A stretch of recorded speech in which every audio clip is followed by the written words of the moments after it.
Hello friends, मैं Saurabh Suman SSC exam गुरु YouTube channel पे आपका स्वागत करता हूं। आज सुप्रीम कोर्ट ने एक ऐतिहासिक निर्णय दिया है।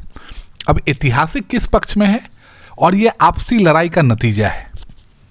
ऐतिहासिक फैसला ये हुआ, अब मैं इसको ऐतिहासिक नहीं बोल रहा हूं, पहले आप सुनिए। मुझे इस चीज़ से कोई मतलब नहीं था, लेकिन अब हुआ क्या कि जैसे ही बीएड बाहर हुआ, आपने देखा होगा कि बीएड वर्सेस डीएलएड की लड़ाई बना दी गई थी कि नहीं, बीएड को बाहर करो, बीएड को बाहर करो, बीएड को बाहर करो। हम लोग बार बार बोलते रहे कि आपसी लड़ाई नहीं होनी चाहिए, स्टूडेंट वर्सेस कहीं भी होना चाहिए। स्टूडेंट को आपस में दो पार्ट में बांट के अगर लड़ाई होता है, चाहे वो किस तरीके का भी लड़ाई। अब उसी लड़ाई को लेके क्या हुआ कि बीएड के और बाकी जगह के अभ्यर्थी मतलब अब कौन था, बहुत पहले का बात है ये। इन्होंने पटना हाई कोर्ट और उत्तराखंड हाई कोर्ट मतलब नैनीताल में ये लोग चले गए थे और एनआईओएस डीएलएड ये था कि इसमें इन हाउस ट्रेनिंग दिया जाता था कि आप रह के, मतलब जैसे किसी स्कूल में आप कार्यरत हैं, प्राइवेट हो सरकारी नहीं, प्राइवेट ही मान लीजिए, और आप डीएलएड करना चाहते हैं तो आप इन हाउस जो डीएलएड है जिसको एनआईओएस के थ्रू कर लीजिए। अब इसका एक ड्रॉबैक ये था कि जनरली डीएलएड 2 साल का कोर्स है, लेकिन एनआईओएस डीएलएड जो था वो 18 महीने का कोर्स था। तो लोग चले गए Patna high court, Uttarakhand high court. तो उत्तराखंड हाई कोर्ट और पटना हाई कोर्ट ने कहा कि नहीं ये सब सही है, कोई दिक्कत नहीं, आप रहिए।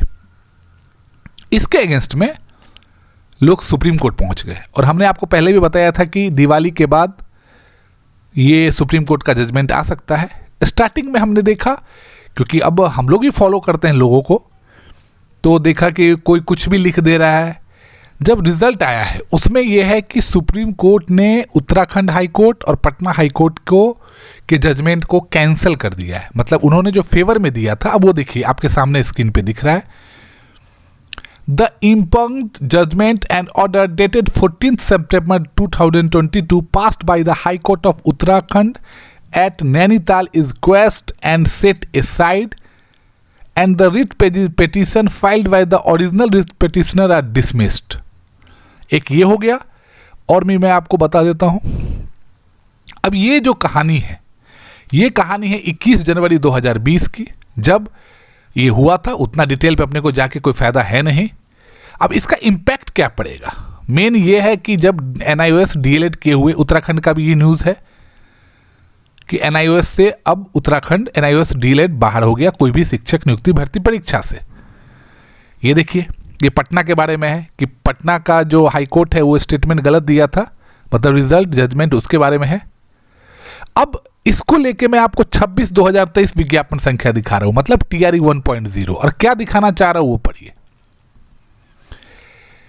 फिर भी यदि इससे संबंधित किसी अन्य मामले में माननीय सर्वोच्च न्यायालय अथवा सक्षम न्यायालय का अन्यथा आदेश पारित होता है तो उसके फलाफल से परीक्षा फल प्रभावित होगा। मतलब एनआईओएस से डीएलएड किए हुए जो भी छात्र छात्राएं पीआरटी 125 में नियुक्त हुए हैं टीआरई 1.0, क्या उन पे असर पड़ेगा? अब ये तो शिक्षा विभाग तय करेगा बिहार का, लेकिन क्या उस पर असर पड़ेगा? उम्मीद है कि असर पड़ सकता है। अब देखते हैं, वो तो शिक्षा विभाग लेगा। ये आपके सामने में बिहार शिक्षक मंच जो है बीटेट सीटेट का है कि सुप्रीम कोर्ट ने पटना हाई कोर्ट के फैसले पर भी हैरानी जताई और एनसीटी ने इस फैसले को चैलेंज क्यों नहीं किया? सुप्रीम कोर्ट ने उत्तराखंड उच्च न्यायालय के आदेश को रद्द किया। तो अब ये बात हो गई। अब उसका क्या इंपैक्ट आता है? टीआरई 2.0 से तो 100% बाहर हो गया। जो भी एनआईओएस से डीएलएड किए हुए हैं वो 2.0 के किसी भी फॉर्म भरे हैं तो उनका तो फॉर्म अब रिजेक्ट ही होगा। वो एग्जाम दे ना दे वो मैटर नहीं करता है। लेकिन टीआरई 1.0 पे क्या असर पड़ेगा, ये शिक्षा विभाग या बीपीएससी जो भी बताएगा, वो उनका काम है। अपने लोग को उसका टेंशन नहीं लेना है।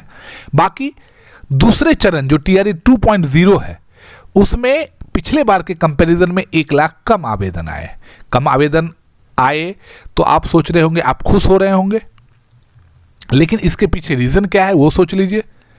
क्योंकि 1,20,000 के नाम पे नौकरी भी हुई, लेकिन इस बार नियोजित शिक्षक हमको लगता है 1 to 5 में फॉर्म बहुत कम भरे होंगे, क्योंकि उन्होंने हालत देख लिया है। मैं आपको पूरी कहानी बता देता हूं।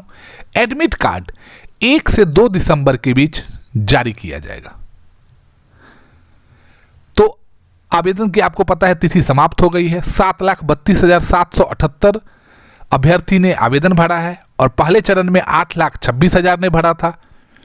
प्राथमिक में करीब 10,000 पद के लिए 1,10,000 से अधिक अभ्यर्थियों ने आवेदन किया है।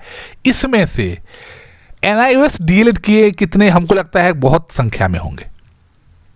पहले चरण में जब फॉर्म हुआ था तो 6.5 लाख आवेदन हुआ था प्राथमिक विद्यालय के लिए, लेकिन जब बीएड बाहर हो गया तो बचे कितने? तो इस बार तो सिर्फ और सिर्फ DLED किए हुए, वो भी NIOS DLED नहीं चलेगा। मध्य के लिए 32,000 संख्या सीट है और सबसे ज्यादा आवेदन वहीं आया है, क्योंकि वहां पे DLED और BEd दोनों किए हुए हैं। वहां पे 3.5 लाख आवेदन आया है 32,000 सीट के लिए। माध्यमिक और उच्च माध्यमिक मतलब 9, 10, 11, 12 के लिए करीब 2.25 लाख के आवेदन प्राप्त हुए हैं और सबसे अधिक सीटें भी जो है सो उच्च माध्यमिक में है, 57,000 पद है। माध्यमिक में 25,000 पद है। तो अब देखिए 1 से 2 दिसंबर के बीच एडमिट कार्ड आएगा। अब जो हमने आपको बताया था कि बहुत सारे ज्वाइन किए हुए, मतलब ज्वाइन नहीं कर रहे शिक्षक, उसके पीछे रीज़न ये है कि ग्रामीण स्कूलों में जाना नहीं चाह रहे हैं। सिर्फ पटना में 400 से ज़्यादा शिक्षकों ने अपना ज्वाइनिंग लेटर ही नहीं लिया है।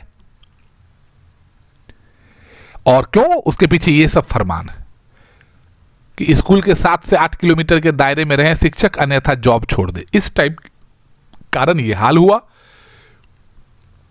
अब आंकड़ा देख लीजिए, 32,000 शिक्षक नहीं योगदान किए, मतलब सीट इतनी खाली रह गई। कितने में से? 1,22,000 में से।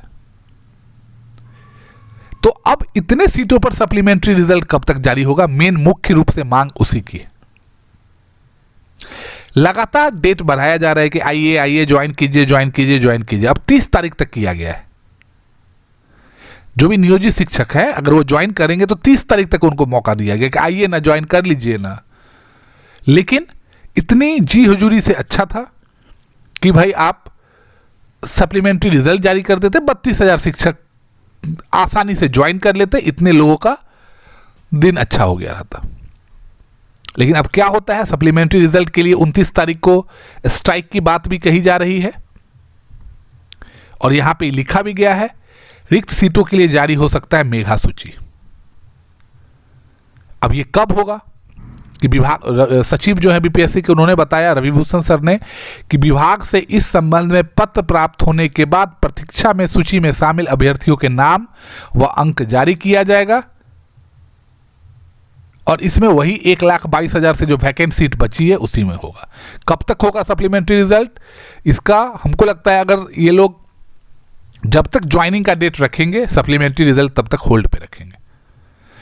83% नियोजित शिक्षक माध्यमिक में चयनित हुए थे, मतलब 1 to 5 वाले जो शिक्षक थे वो 9, 10, 11, 12 में चयनित हुए थे और 17% मात्र 5,000 के आसपास प्राथमिक विभाग में चयनित हुए। अब इसमें से ये जो टोटल था, कितने परसेंट ने योगदान दिया है, यही सबसे बड़ी बात है। तो ये मुख्य रूप से था। एक तो पहला ये खबर आया कि NIOS DLED से बाहर कर दिया गया DLED को। इसका इम्पैक्ट TRE 2.0 में जो प्राथमिक वाला है उसमें और सीट जो 1.25 लाख के आसपास कैंडिडेट ने फॉर्म भरा है वो कम हो जाएगा। दूसरा, इसका क्या इम्पैक्ट PRT 1 to 5 TRE 1.0 पर पड़ेगा? अब ये सब तो शिक्षा विभाग और बीपीएससी जाने, लेकिन लगातार सोशल मीडिया पे यही बातें चल रही हैं कि NIOS DLED से बाहर किया जा सकता है। तो TRE 1.0 का आपने विज्ञापन देखा, उसमें लिखा गया था कि अगर सुप्रीम कोर्ट या कोई भी कोर्ट का आदेश आता है तो उसके हिसाब से परीक्षाफल प्रभावित होगा। तो क्या अगर ऐसा होता है तो हमें लगता है कि फिर से सीट खाली हो जाएगी। पहले से 32,000 सीट खाली है। क्या होता है भविष्य के गर्भ में है। आप अपनी तैयारी लगातार पढ़ाई का करते रहें, हमारे आपके हाथ में कुछ है नहीं। कल आंदोलन है, अब उस आंदोलन का क्या इम्पैक्ट सप्लीमेंट्री रिजल्ट पे पड़ता है हम लोग देखते हैं। बाकी आप मेरे साथ जुड़े रहें, मैं आपको लगातार अपडेट देते रहूँगा। बहुत बहुत धन्यवाद आपका।